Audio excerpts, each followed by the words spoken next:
Honeybees collect pollen. You knew that. But it's not as simple as you might think.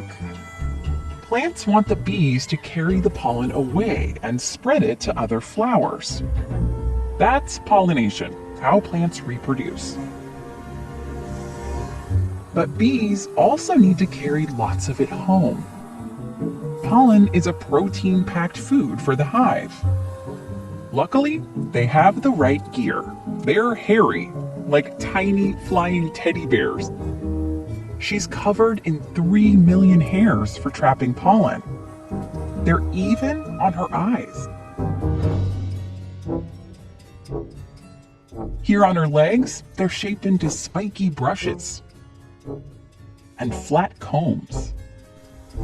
When she lands on a bloom, she really gets in there. Nibbling on the flower's anthers detaches the pollen. Time to pack up her haul. She cleans it off her eyes and antennae with those brushes on her front legs, like windshield wipers. Here it is up close. That leg wipes the pollen right off her eye. Then she moves the pollen from leg to leg, like a conveyor belt. Front to middle to back. The bee does this super fast while she flies from bloom to bloom, moving the pollen into special baskets on her back legs called corbiculae.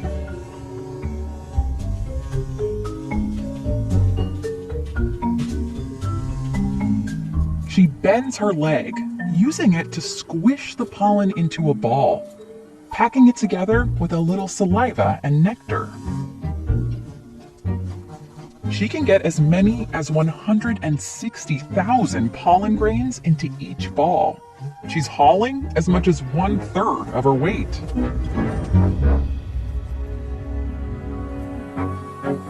Back at the hive, meal prep is about to start. But the pollen isn't for making honey. The honey under this wax is made from nectar. They eat it for its sugar. Bees turn pollen into something completely different. Bee bread. That's their source of protein. Step 1. Find an open spot. Step 2. Deposit your goods and pack them neatly. Step 3. Let the pollen marinate with a hint of honey. And voila, it's ready. The pantry is stocked, both for adult bees and the babies that are growing in the cells next door. The adults pop in to drop off a special bee bread snack, a little home cooking for the hive's future hard-working flyers. दोस्तों कुछ नया जाना हो तो इस video को like जरूर कीजिएगा और इस तरह के अमेजिंग वीडियोस देखने के लिए हमारे चैनल को सब्सक्राइब कर लीजिएगा।